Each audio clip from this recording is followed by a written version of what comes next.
Jabatan Perkhidmatan Veterina Malaysia. Visi.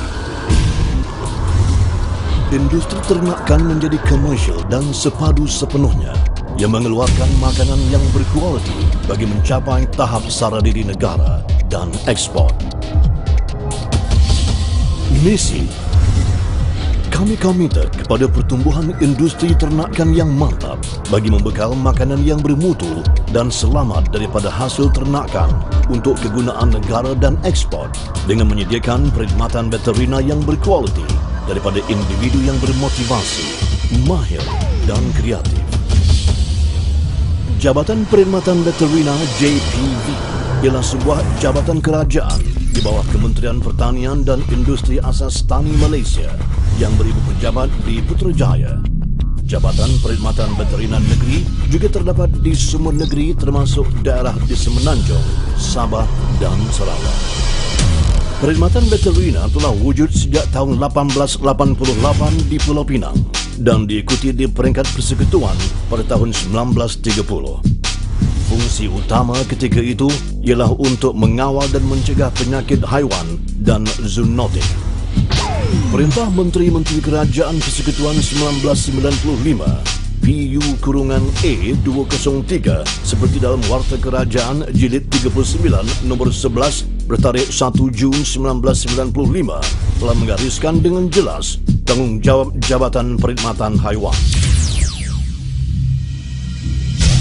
Pada 24 Mei 2008, Jabatan Perkhidmatan Haiwan telah diberi penjenamaan baru dan kini dikenali sebagai Jabatan Perkhidmatan Veterina. Penjenamaan baru ini lebih menggambarkan fungsi jabatan masa kini yang semakin meluas meliputi kesihatan awam veterina dan kebajikan haiwan selain daripada aspek pembangunan industri ternakan dan kesihatan haiwan. Bersesuaian dengan peranan jabatan sebagai peneraju pembangunan industri ternakan, jabatan telah mengorak langkah positif dalam pembangunan projek-projek berimpak tinggi seperti Pusat Feedlot Nasional di Gemas Negeri Sembilan dan Pusat Pembiakan Kambing Bor Nasional di Pondok Tanjung Perak. Projek-projek seperti ini menjadi pemangkin dalam pembangunan dan penglibatan sektor awam di dalam industri ternakan bagi meningkatkan lagi tahap sara diri negara untuk daging lembu dan kambing. Jabatan Perkhidmatan Veterina juga telah menggalakkan penggunaan teknologi baru di dalam bidang peternakan seperti sistem peternakan reban ayam tertutup yang lebih mesra alam. Untuk peternakan lembu, sistem peternakan integrasi di bawah kelapa sawit dan secara feedlot telah diperkenalkan. Bagi membangunkan industri tenusu pula, Pusat Perkhidmatan Industri Tenusu telah didirikan bagi membantu penternak-penternak lembu tenusu di dalam memasarkan susu segar ke kilang-kilang pemprosesan susu seperti Dutch Lady dan Nestle, selain daripada bantuan teknikal dan khidmat konsultansi. Di dalam aspek kesihatan veterina, jabatan memainkan peranan utama di dalam kawalan dan pencegahan penyakit ternakan dan zoonotik. JPV telah merangka Pelan SPS Nasional yang merangkumi program kawalan penyakit haiwan, Skim Veterinary Health Mark VHM dan Skim Amalan Ladang Ternakan SOT. JPV telah mengorak langkah proaktif melalui program kesihatan ternakan Gerompo UKTG di bawah program lawatan terancang dan berjadual LTJ bagi memastikan keberkesanan perkhidmatan pencegahan dan kawalan penyakit dipanjangkan ke peringkat lapangan. Selain itu, bagi memastikan tiada patogen atau penyakit ternakan dibawa masuk ke dalam negara melalui import, JPV telah menetapkan protokol-protokol import dan kuarantin yang perlu dipatuhi oleh semua pengimport ternakan hidup dan produk ternakan. Dari aspek keselamatan makanan, JPV telah memperkenalkan Skim Veterinary Health Mark atau VHM pada tahun 1980-an sebagai satu jaminan kualiti dan keselamatan makanan kepada pengguna untuk produk pemprosesan berasaskan ternakan. Di peringkat ladang pula, Skim Amalan Ladang Ternakan SOLT telah dilancarkan pada tahun 2003 yang merangkumi semua aspek pengurusan ternakan yang baik bagi menghasilkan ternakan yang berkualiti dan selamat dimakan. Selain itu, JPV juga terlibat aktif di dalam bidang penyelidikan dan pembangunan research and development untuk bukan sahaja penyakit haiwan dan genetik, tetapi juga di dalam aspek pengurusan dan pemakanan ternakan. Jabatan telah berjaya menghasilkan kit-kit pengesanan penyakit dan vaksin ternakan, di mana terdapat vaksin-vaksin ini yang telah diswastakan kepada pihak-pihak yang berminat. JPV juga menawarkan perkhidmatan makmal melalui 5 buah makmal veterina kawasan dan makmal kesihatan awam veterina. Makmal-makmal ini dilengkapi dengan peralatan moden dan kaki tangan yang terlatih untuk menjalankan diagnosis dan pengesanan penyakit ternakan.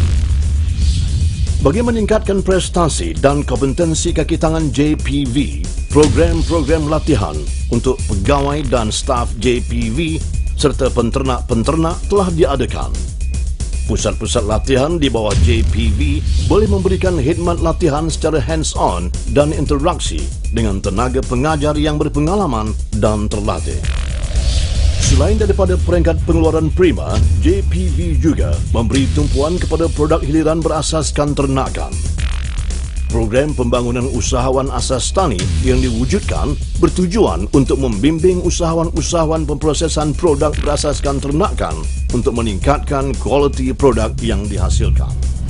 Sesungguhnya, JPV teguh berdiri dan komited di dalam menerajui pembangunan industri ternakan negara ke arah yang lebih produktif dan kompetitif bagi meningkatkan pengeluaran makanan negara dan menjana ekonomi negara.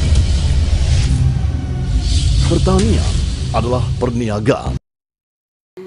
Hasil-hasil ternakan seperti burung puyuh, daging burung puyuh, segar, ayam daging segar, penghasilan telur masin, telur itik segar dan juga telur puyuh segar yang dihasilkan daripada ladang-ladang kita. Untuk Lain adalah masalah ternakan sendirilah, yang mana sekarang ni bermacam-macam penyakit baru yang timbul dan kadang-kadang penyakit tu boleh menjangkit pada manusia.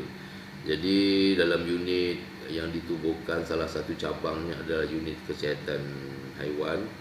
Kita sentiasa dan selalu peka dengan apa juga masalah-masalah kesihatan yang dihadapi oleh pengusaha-pengusaha kita demi untuk memastikan keselamatan, kesihatan segala ternakan, terutama yang dimakan oleh manusia itu terjamin kesihatannya. Jadi masalah-masalah ternakan, kalaulah tuan-tuan ada masalah ternakan, mungkin bukan dari segi penyakit tapi dari segi pembiakan, boleh datang berjumpa dengan pegawai-pegawai kita yang terlatih untuk menampakkan penerangan yang selanjutnya lah. Jadi masalah ternakan yang pertama sekali yang kita cuba kawal biasanya adalah penyakit yang berjangkit, iaitu Brucella. Satu lagi penyakit yang dah dikenali ramai, FMD ataupun Foot and Mouth Disease, yang mana kedua-dua penyakit ini memang sentiasa menjadi perhatian utama jabatan lah. Jadi bila ada Foot and Mouth Disease, kita akan terus pergi ke kawasan-kawasan yang disyaki terlibat dengan masalah penyakit kuku dan mulut untuk kita ambil tindakan.